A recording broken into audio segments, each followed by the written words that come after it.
이사야 9장 1절부터 7절까지 낭독하겠습니다. 이사야 9장. 전에 고통하던 자에게는 흑암이 없으리로다. 옛적에는 여호와께서 스불론 땅과 납달리 땅으로 멸시를 당케 하셨더니 후에는 해변길과 요단 저편 이방의 갈릴리를 영화롭게 하셨느니라. 흑암에 행하던 백성이 큰 빛을 보고 사망의 그늘진 땅에 거하던 자에게 빛이 비치도다. 주께서 이 나라를 창성케 하시며 그 즐거움을 더하게 하셨으므로 추수하는 즐거움과 탈취물을 나누는 때의 즐거움같이 그들이 주의 앞에서 즐거워하오니 이는 그들의 무겁게 맨 멍에와 그 어깨의 채찍과 그 압제자의 막대기를 꺾으시되 미디안의 날과 같이 하셨음이니이다. 어지러이 싸우는 군인의 갑옷과 피 묻은 복장이 불에 섭같이 살라지리니 이는 한 아기가 우리에게 낳고 한 아들을 우리에게 주신 바 되었는데 그 어깨에는 정사를 메었고 그 이름은 기묘자라 모사라 전능하신 하나님이라 영존하시는 아버지라 평강의 왕이라 할 것임이라. 그 정사와 평강의 도함이 무궁하며 또 다윗의 위에 앉아서 그 나라를 굳게 세우고 자금 이후 영원토록 공평과 정의로 그것을 보존하실 것이라. 만군의 여호와의 열심히 이를 이루시리라.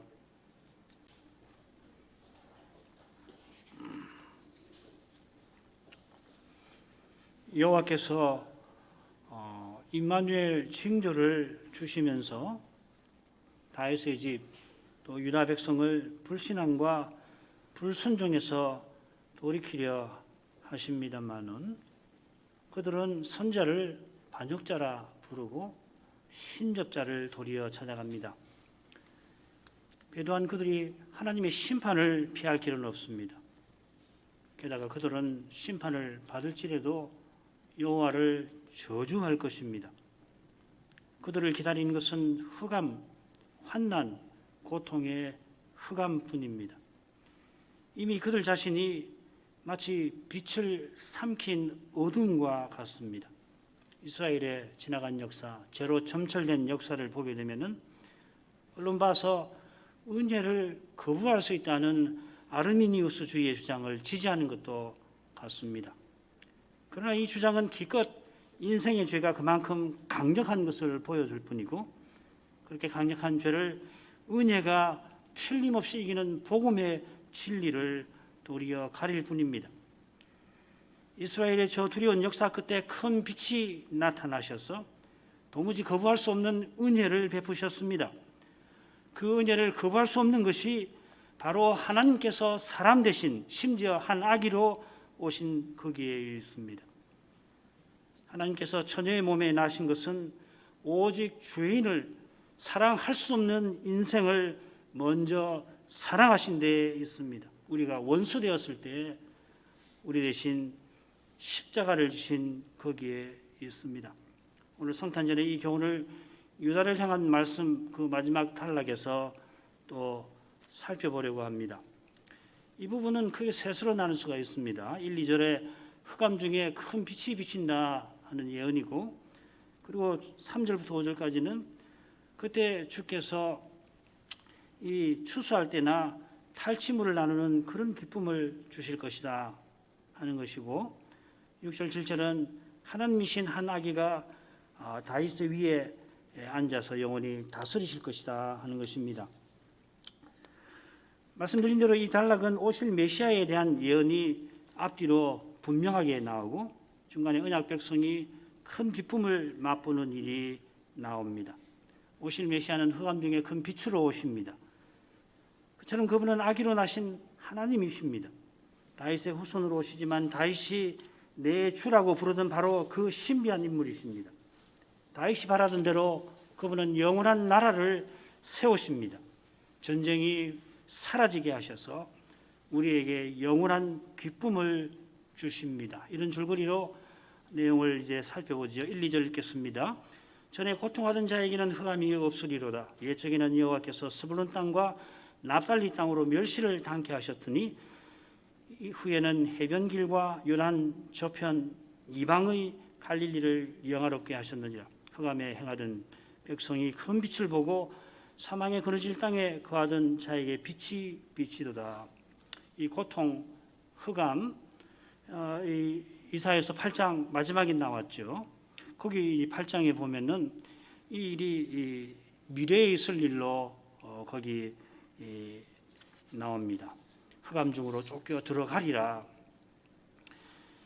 유다를 향한 말씀이 이사야가 아하스 시대에 주로 전한 말씀이니까 유다가 심판받는 일이야 당연히 장차 있을 것입니다. 히스기야 때 있을 거고 또 그 이후에. 자, 그런데 여기서는 그 일이 옛적에 있었던 일로 나옵니다. 요컨대 지금 선지자가 전하는 일은 후에 있을 일입니다. 이 후에 있을 일은 이미 알고 계시는 대로 메시아가 오실 그때에 있을 일입니다. 그래, 이 옛적은 메시아 오시기 이전입니다. 바울 사도가 그리스도 오신 이유를 이제라 하고 오실 때까지를 이전이라 불렀던 것과 비슷합니다. 같다고 생각하셔도 됩니다. 에베소서 2장 13절 보면은 이제는 그리스도 오신 이후에는 그 전에 멀리 있던 너희가 이방인이 가까워졌다.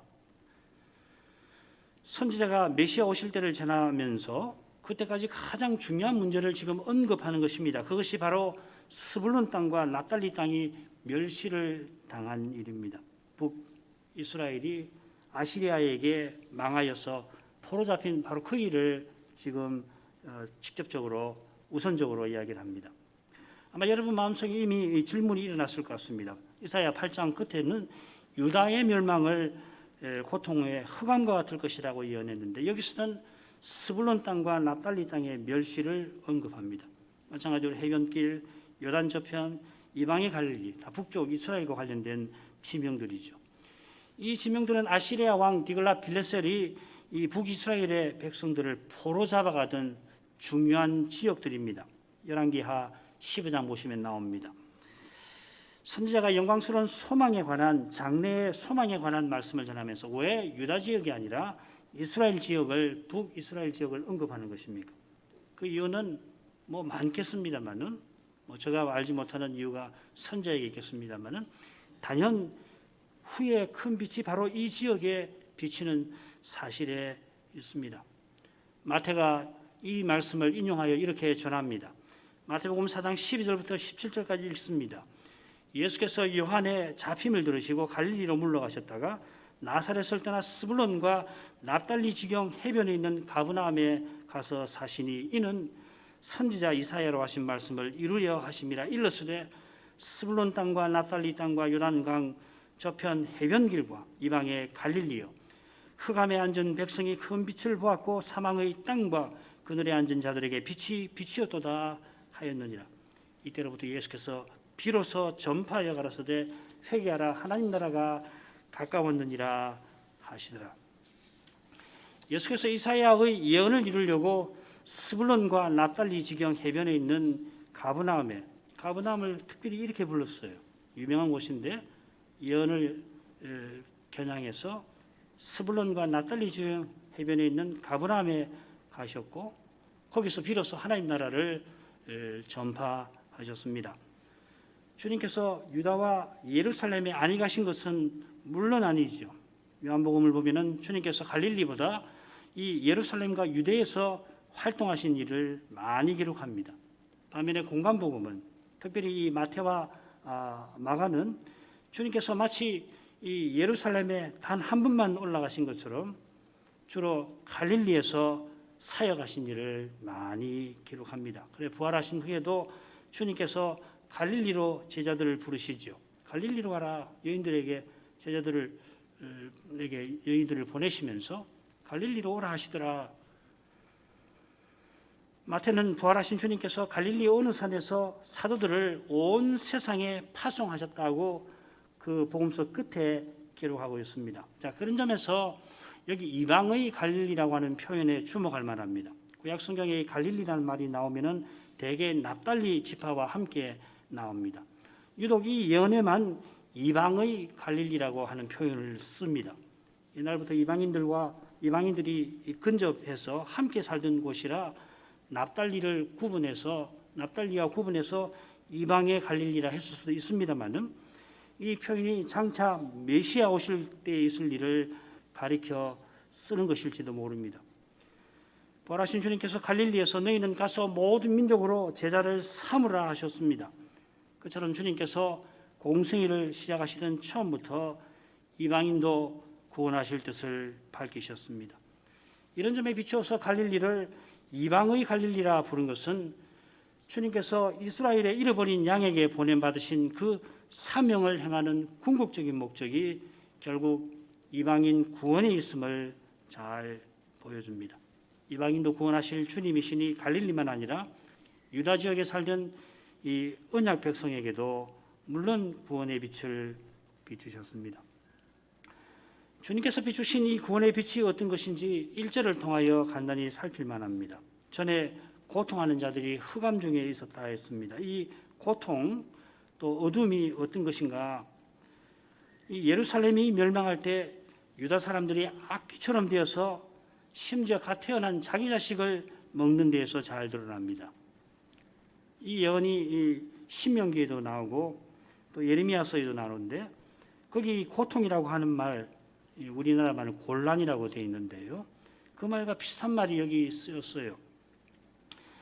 예루살렘 멸망만큼 어둡고 끔찍한 사건이 없을 것입니다. 지난 시간 살핀 대로 유다가 하나님의 심판을 받는데도 하나님께 자비를 구하는 것이 아니라 하나님을 저주할 것이라 하였습니다. 죄가 얼마나 사람을 어둡게 하고 얼마나 끔찍하게 만드는지 모릅니다.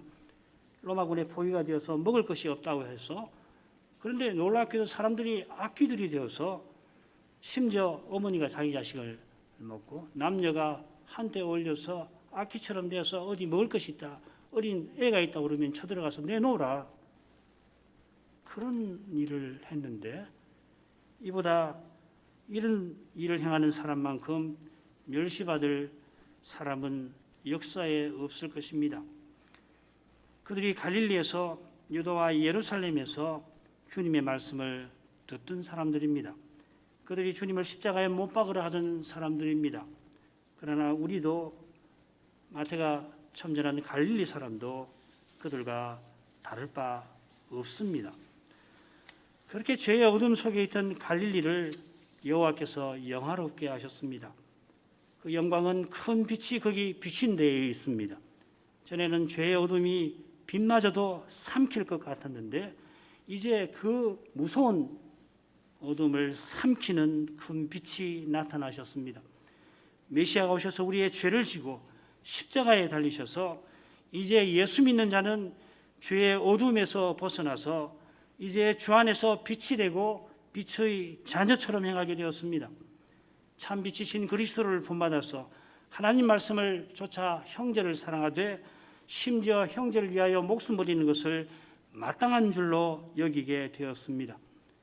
우리와 함께 하시는 하나님 안에서 인생이 참으로 함께 있게 되었습니다. 이 성도의 사귐이 바로 교회로서 우리의 본질이고 우리의 영광이기도 합니다. 두 번째 부분으로 하겠습니다. 주께서 이 나라를 창성케 하시며 그 즐거움을 더하게 하셨으므로 추수하는 즐거움과 탈취물을 나누는 때의 즐거움같이 그들이 주의 앞에서 즐거워하오니 이는 그들의 무겁게 맨 멍에와 그 어깨의 채찍과 그 압제자의 막대기를 꺾으시되 미디안의 날과 같이 하셨음이니이다. 어저의 싸우는 군인의 갑옷과 피 묻은 복장이 불에 섭같이 살라지리니. 이 부분은 선지자가 특별히 여호와를 향하여 여호와를 부르면서 당신이라 부르면서 여호와께 드리는 말씀입니다. 1, 2절은 선지자가 여호와께서 장차 하실 일을 전한 말씀이지요.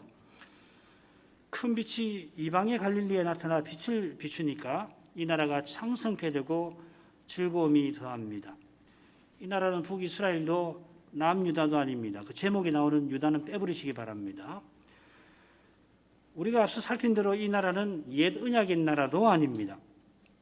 이 나라라고 새겼지만 그 나라라고 나와 있고, 그 나라는 4절 5절에 나온 것처럼 여호와께서 장차 전쟁을 다 그치게 하실 그 일과 붙어 있습니다. 어떤 나라인지 우리가 7절에서 살피게 될 겁니다. 다윗의 후손께서 세우시는 영원한 나라입니다. 창성케 된다는 것은 아브라함이 이삭을 번제로 드리던 날에 여호와께서 아브라함에게 하신 그 약속의 말씀에 나옵니다. 내 시로 크게 성하게 할 거다. 다윗의 자손이 하늘의 별과 같고 바다의 모래와 같게 될 것이라 하셨습니다. 아브라함의 후손이며 다윗의 후손이 나라를 세워서 그 백성이 힘이 많아질 것입니다. 백성이 많으면 갈등이 많고 괴로움도 많은 법인데 오히려 즐거움이 더합니다. 희한한 나라입니다. 백성이 서로 사랑 가운데 하나 되어 사는 함께 있는, 참으로 함께 있는 모습을 암시합니다. 바로 여기에 다윗의 후손이 임마누엘로 우리와 함께 하시는 하나님 되신 목적이 있습니다. 하나님이 우리와 함께 하시기 위하여서 세상에 오셨습니다. 하나님은 우리 없이 얼마든지 계시는 분, 자존하시는 분이신데 그분이 우리와 함께 하시는 것은 우리가 하나님을 모시게 하신 것입니다. 삼위 하나님을 모셔서 우리도 삼위처럼 그리스도 안에서 함께 있게 하신 것입니다. 하나님을 모시지 않은 인간 세상에는 미움과 싸움이 끊이지 않습니다. 약한 나라는 무겁게 맨 멍에와 그 어깨의 채찍과 그 압제자의 막대기를 피할 수가 없습니다. 역사의 현장은 어지러이 싸우는 군인의 갑옷과 피 묻은 복장이 널브러져 있습니다. 역사책을 펴보면 금방 전쟁 이야기, 수많은 사람이 죽은 이야기 나옵니다. 전쟁과 압제, 미움과 다툼은 바로 죄로 말미암은 것입니다. 죄가 있는 거기에 분리와 분열과 분쟁이 있습니다. 두 사람도 참으로 함께 있지 못합니다. 정치판에는 제거해야 할 적 그리고 이용할 도구로서 사람만 있다 하는 말이 나돌 정도입니다. 참으로 함께 있는 분이 바로 삼위이십니다. 오직 하나님과 그리스도를 모신 거기서만 우리 인생도 참으로 함께 합니다. 사랑이신 하나님을 모신 거기에 참된 구원이 있는 것입니다. 그리스도를 모신 거기에 수많은 사람이 얼마든지 아까 처음 말씀드린 것처럼 수많은 백성이 있는데 갈등이나 다툼이 많아지는 것이 아니라 즐거움이 더하는 참으로 함께 있을 수가 있습니다. 거기서는 어떤 되려고 하는 사람 없습니다. 먼저 낮아지려 합니다. 먼저 섬기고 사랑하려 합니다. 그러니까 모두에게 섬김과 사랑을 받는 것입니다. 이것이 그리스도가 갈릴리에 나타나셔서 비로소 전파하신 하나님 나라입니다. 이사야는 메시아가 이런 나라를 세우실 것을 당시 표현으로 담아냅니다. 그 나라 백성은 추수하는 즐거움과 탈취물을 나눌 때의 즐거움 같은 그런 즐거움으로 주의 앞에서 여호와 앞에서 즐거워한다 하였습니다. 국가의 이상적인 삶을 추수와 전쟁 승리로 요약합니다. 이보다 이 세상 나라에서 즐거운 일은 아마 없을 겁니다. 농사가 잘 되어서 양식이 풍부하고 전쟁을 이겨서 전리품이 많아집니다. 대선을 앞두고 있는 이 대한민국에서는 아마 이것이 가장 즐거운 그 즐거움일 것입니다. 수출이 잘 되고 아주 강력한 무기를 만들 뿐만 아니라 그것을 팔아가지고서 돈을 버는 그런 즐거움이겠죠. 선자가 말하는 즐거움은 그러나 주의 앞에서 누리는 즐거움입니다. 이 즐거움이 무엇보다 군인의 갑옷과 피 묻은 복장이 섭같이 불살라지는, 완전히 사라져버리는, 전쟁이 완전히 물러가는 그러한 말씀에 담겨 있습니다. 그래서 전쟁에 이길 뿐만 아니라 전쟁 자체가 그치는 즐거움인 것입니다. 이사야 2장이 그것을 가리키고 있죠. 전쟁을 일으키는 원인인 죄가 사라지는 즐거움입니다. 죄가 사라지니 죽음이 물러가는 즐거움입니다. 이스라엘이 죄를 범하여 이방 나라가 이스라엘을 압제하고 심지어 멸망시켜 포로 잡아가는 일이 생깁니다만은 여호와께서 거기서 완전히 벗어나는 길을 자기 종을 통하여서 임마누엘을 통해서 내실 것입니다. 죄와 죽음의 권세에서 해방시키는 길입니다. 그 길이 바로 메시아를 보내시는 것입니다. 메시아가 오셔서 자기 백성과 함께 하시는 날이 미디안의 날과 같을 것이라 하였습니다. 미디안의 날은 기드온이 300명의 용사와 함께 미디안 연합군을 물리친 날입니다. 하나님께서 300명만 남겨서 친히 기드온을 쓰셔서 미디안을 물리치신 날입니다. 그날에 스불론과 납달리, 아셀, 므낫세에서 주로 북쪽 지파 그리고 요단강 저편 지파지요. 에서 용사들이 기드온에게 왔었지요. 처음에 기드온이 소집하니까 32,000명이 모였습니다. 그러나 하나님은 300명만 남기시고 모두 집으로 돌려보내셨습니다. 이는 그들이 내 손이 나를 구원하였다 말하지 않게 하심입니다. 오직 여호와께서 친히 구원하심을 나타내려 하셨습니다. 미디안 연합군이 얼마나 악독한지 파종 때만 되면 올라와서 이스라엘 가운데 식물을 남겨두지를 않고 짐승들도 다 가져갔습니다. 추수 때에 또 쳐들어온 게 아니에요. 파종할 때에 이 미디안 사람들은 유목민인데 자기들 짐승들을 몰고 와서는 막 씨를 뿌려서 싹이 나는 그 싹을 다 먹어치우게 한 것입니다. 이는 미디안이 이스라엘을 완전히 멸하려 하는 것입니다. 사악하지 않습니까? 이스라엘은 그의 추수하는 즐거움을 누렸고 그처럼 어려운 때 여호와께서 기드온과 갈릴리 주변의 지파들을 쓰셔서 친히 구원하신 것입니다. 그래 이스라엘은 그의 추수하는 즐거움을 누렸고 도망치던 미디안 연합군에게서 많은 전리품을 취하는 즐거움도 누렸습니다. 그런데 그들이 여호와께 감사하기보다는 감사도 했겠지만은 탈취한 전리품으로 에봇을 만들어 가지고서 그것을 음란하게 섬기고 맙니다. 그러나 메시아가 오셔서는 이런 지독한 죄, 금방 위대한 승리를 거두게 하셨는데도 또 하나님 대신 다른 것을 섬기는 이 지독한 죄에서 우리를 건지십니다. 하나님께서 주신 것으로 메시아를 본받으며 살게 하시는 것입니다. 이어서 이사야는 오실 메시아가 어떤 분이시라 이런 일을 이루시는지를 교훈하고 있습니다. 6절 7절입니다. 이는 한 아기가 우리에게 낳고 한 아들을 우리에게 주신 바 되었는데 그 어깨에는 정사를 메었고 그 이름은 기묘자라 모사라 전능하신 하나님이라 영존하시는 아버지라 평강의 왕이라 할 것입니다. 그 정사와 평강의 더함이 무궁하며 또 다윗의 위에 앉아서 그 나라를 굳게 세우고 자금 이후 영원토록 공평과 정의로 그것을 보존하실 것이라. 만군의 여호와의 열심히 이를 이루시리라. 앞서 선지자가 기쁨과 평화의 시대가 올 것이라 예언하였는데 그 시대가 틀림없이 오는 이유를 제시합니다. 그 이유는 우리에게 한 아기가 나는 거기에 있고 그 아기가 영원한 나라를 세우는 데 있습니다. 선자는 한 아기의 나심을 전합니다. 심지어 이 일이 일어난 것처럼 표현합니다. 이것이 바로 선자의 확신입니다. 여호와께서 천상 오전에서 선지자에게 이 일을 말씀하신 까닭에 선자는 이 일이 틀림없이 일어날 것이라 확신하는 겁니다. 이미 두 귀로 들었으니 이미 일어난 것처럼 표현하는 것입니다. 비슷한 확신이 우리의 기도에 있습니다.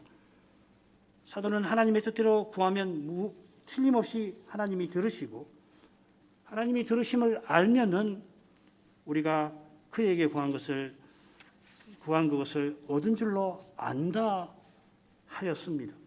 그리고 이것을 우리의 담대함이라 하였습니다. 그를 향하여 우리 담대한 것이 이것이라 하면서 우리의 기도가 무엇인가를 전하였습니다. 하나님의 뜻이 틀림없이 이루어집니다.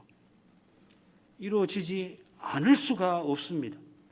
말씀하신 그분이 말씀하신 대로 이루십니다. 그처럼 선자는 한 아기가 우리에게 틀림없이 나신다 전합니다. 우리에게 한 아기가 우리에게 나신다 합니다. 이것은 한 아들을 우리에게 주시는 것입니다. 장차 실제로 주시지만은 이미 주신 거나 다름없습니다. 아기를 아들이라 밝힌 것은 나군의 심판대에 친히 약속하신 그 일과도 붙어 있습니다. 여인의 후손이 뱀의 머리를 치실 것인데, 여인의 후손이 뱀의 머리를 치실 것인데 그 후손이 바로 그입니다. 거기 보면 여인의 후손이라고 했고 그라고 했어요. 여자가 태초에 남자에게서 나고 이후로 모든 남자가 여자로 말미암아 나는데, 나군의 심판대에 말씀하신 여자의 그 후손은 여자에게서 나십니다. 갈라디아서 4장 4절에 보면은 여자에게서 나게 하셨다 하였습니다. 바울 사도가 예수님이 태어나실 때 여자에게서 나셨다 한 것은 마리아가 남자를 알지 못한 채로 잉태한 것을 가리키는 것 같습니다. 그러지 않으면 다른 경우는 다 여자로 말미암아 나잖아요. 아버지와 어머니가 함께 자식을 낳고 남자가 아내로 말미암아 자식을 낳는 거 아니에요?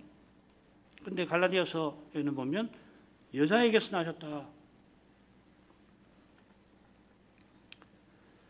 이야기는 아브라함의 후손이시고 다윗의 후손이십니다. 이 아들을 하나님이 우리에게 주십니다. 메시아는 하나님의 선물 중에 선물입니다. 우리가 받을 수 없는 선물이니 은혜이고 은혜 중에 은혜입니다. 우리가 받아 누리는 모든 구원의 은혜가 바로 그리스도 안에 있습니다. 우리가 믿음으로 그리스도를 얻는 이것이 구원 은혜의 핵심입니다. 그리스도를 얻는 이것을 통해서 의롭다 하심, 거룩하게 하심, 양자로 삼으심 혹은 여타의 모든 은혜를 설명해야 이해해야 옳습니다. 이 아들은 그 어깨에 정사를 메었습니다. 하나님이 이 아들에게 통치의 무거운 짐을 맡기신 것입니다. 과연 하나님의 아들께서 아기로 세상에 오신 그 일 자체가 고난입니다. 제국 황실의 군침에 누우셔도 실로 그분에게 부끄러운 일일 텐데 소먹이는 구유에 누우셨습니다. 하나님의 계시를 받은 동방박사와 몇몇 경건한 분들이 이 아기를 찬양하고 경배하였습니다마는, 그러나 당시 온 세상은 왕 중에 왕을 알아보지 못했고 심지어 언약의 나라의 왕인 헤롯은 그 아기를 죽이려 하였습니다. 제사장과 합세하여서 오직 거룩한 사랑에서 하나님의 아들이 우리를 위하여 한 아기로 지극히 낮게 내려오셨습니다. 정사를 그 어깨에 메신 것은 그분에게 영광스러운 명예로운 일이 아니라 오히려 낮아지신 일입니다. 그러나 거기 바로 낮아지시는 거기에 독생자의 거룩한 영광이 찬란히 빛납니다. 이것을 깨닫는 사람은 성탄의 신비를 맛볼 것입니다. 하나님이 죄인인 우리를 구원하려고 하나님의 권세를 쓰시고 그 권세를 쓰셔서 자기를 비어서 종의 형체를 입고 십자가까지 내려가셨습니다.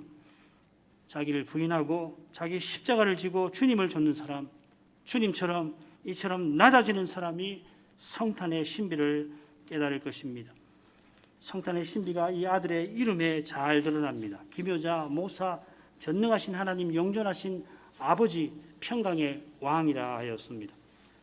전능하신 하나님이나 이어지는 새 칭호, 전능하신 하나님, 둘씩 짝을 이어서 칭호가 나오니까 기묘자, 모사는 기묘하신 모사라 하는 게 나을는지도 모르겠습니다.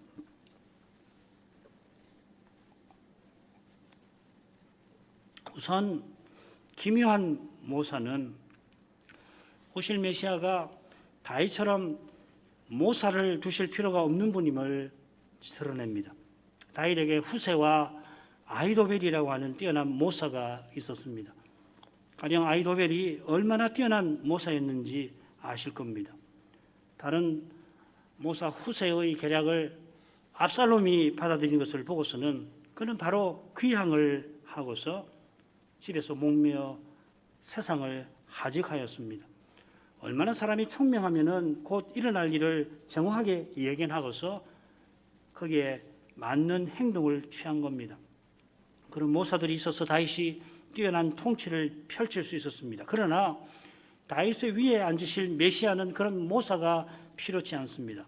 11장에 가면은 그 점이 특별히 강조가 됩니다. 왜 그러냐면 지혜의 신이 그 위에 강림하실 것이라 그러합니다.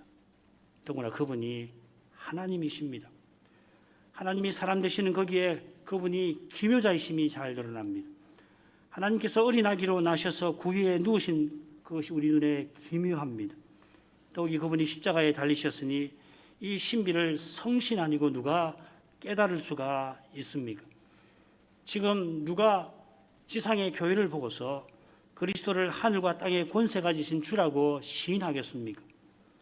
우리의 현실, 우리의 형편만 놓고 예수께서 주시라 할 수가 있습니까? 고난받는 사도를 보고서 심지어 자기가 세운 교회에게도 판단을 받는 그를 보고서 그가 전하는 예수를 영원한 제국의 왕이라고 누가 인정하겠습니까?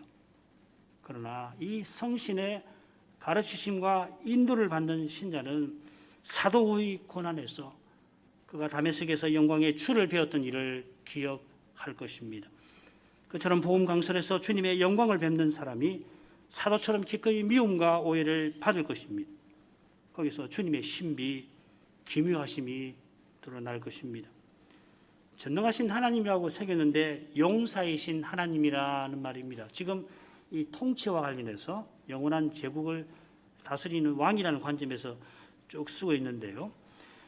용사로서 메시아는 거룩한 전쟁을 승리로 이끄시는 분입니다. 그분은 인류 가운데 있는 모든 전쟁을 끝내시는 분입니다. 지금도 그분은 우리를 통하여 신령한 전쟁을 치르고 계십니다. 악을 선으로 이기게 하시는 희한한 방법을 쓰십니다. 핍박자 바울을 사도로 삼으신 그분이 음부의 권세가 이기지 못하는 교회를 지금 세워나가고 계십니다. 주님을 위하여 무엇이든지 기꺼이 버리는 신자를 통하여 주님은 거룩한 승리를 이루어 내십니다. 그분이 또한 하나님이시라 영존하시는 아버지이시기도 합니다. 영존하시는 아버지는 메시아께서 영원히 아버지 되신 분이라 교훈합니다. 이 교훈은 메시아가 하나님이신 사실과 딱 붙어 있습니다. 여호와는 자기 백성에게 아버지이십니다. 그처럼 왕이 백성에게 아버지와 같은 존재라 하는 사실을 기억하면은 메시아를 아버지라 부르는 것은 그리 이상하게 들리지 않을 겁니다. 더욱이 그리스도는 하나님으로서 영원히 우리의 아버지이십니다. 마지막으로 그 아들은 평강의 왕이라 불리실 겁니다. 메시아가 오셔서 성신 안에서 평강의 나라를 세우십니다. 그분이 평강이라 불리십니다. 하나님과 우리를 화평하게 하시고 유대인과 이방인을 화평케 하십니다. 십자가에서 죄를 없이 하신 것입니다. 우리가 영원한 평강을 누리라고 그분이 세상과 육신과 마귀와 더불어 싸우고 계십니다.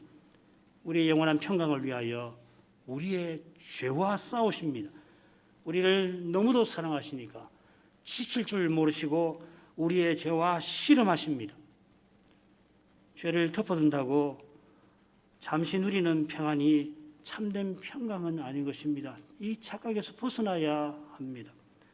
잠시 평안을 누리는 동안 숨겨둔 죄는 가만히 있질 않습니다. 그처럼 주님은 영원한 제국을 세우려고 철저히 죄와 싸우십니다. 이 사실에 비춰서 7절을 살피십시다. 그 정사와 평강의 더함이 무궁할 것이라 하였습니다. 더함이 무궁하다. 정말 신비합니다. 말은 이해 못할 것은 아니지만 생각할수록 이게 도대체 어떤 나라인가. 메시아의 통치가 점점 더해지되 영원히 걸어갈 것이고 또 평강도 점점 더해져서 영원할 것이다. 우리가 장차 그리스도와 같아질 것인데 매 순간 그리스도를 점점 드러내게 되는 것과도 붙어 있을 겁니다. 그때 우리의 기쁨이 매 순간 더해질 것입니다. 지금 여기서는 기쁨이 잠시 있다가 사라집니다. 그런 점에서 고통이 더 아프게 느껴지는 거죠. 고통은 훨씬 오래 가지 않습니까? 그 기쁨은 잠시예요.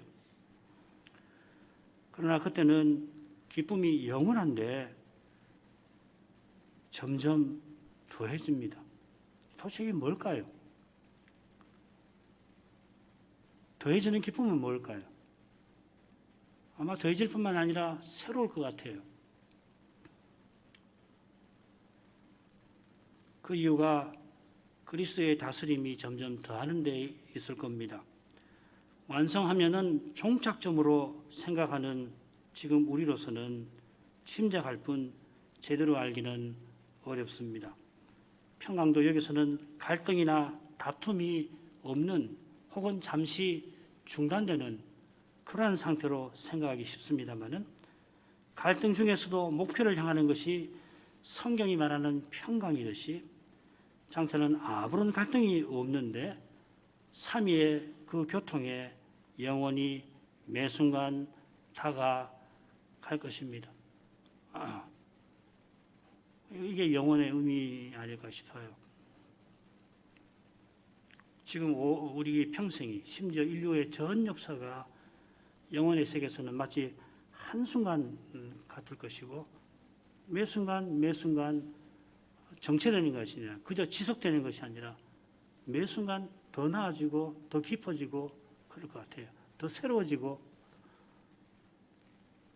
하나님의 세계는 어떠할까요? 영혼 자체이신 하나님의 세계는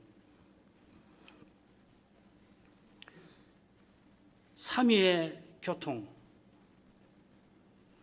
하나님 아닌 존재는 들어갈 수 없는 그 교통에 우리는 그저 다가갈 뿐인데 다가갈 때마다 임마누엘의 영광이 드러나고 그 영광을 우리는 찬송하게 될 것입니다.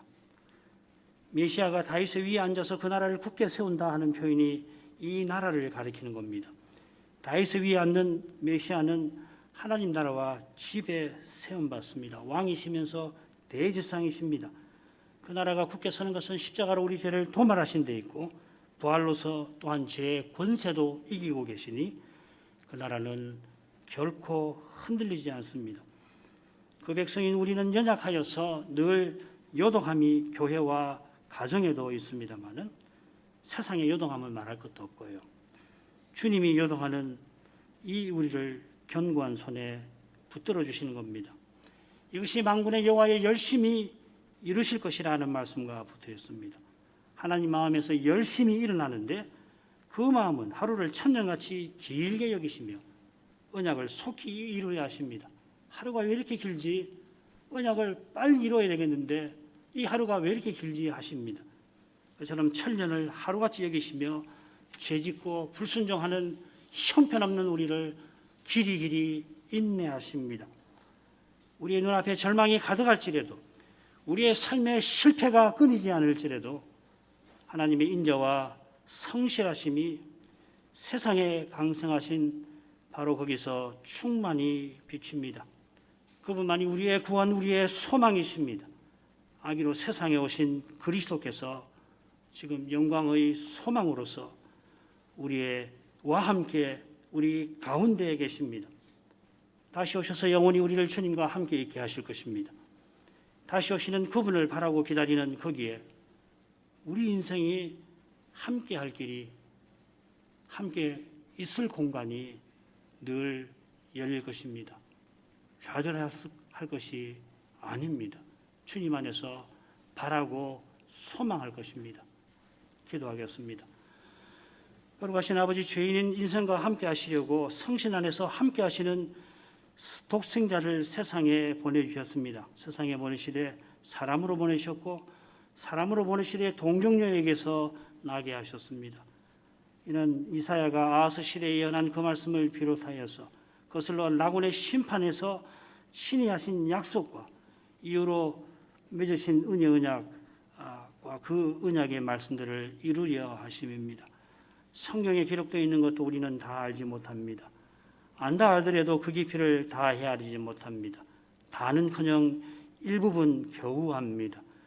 사도가 그리스도의 비밀을 받은 사람이지만 자기가 장차 아는 것에 비하면 부분적으로 안다 고백하였으니 저희같이 평범한 신자는 그리스도에 관하여 아는 것이 훨씬 부족합니다.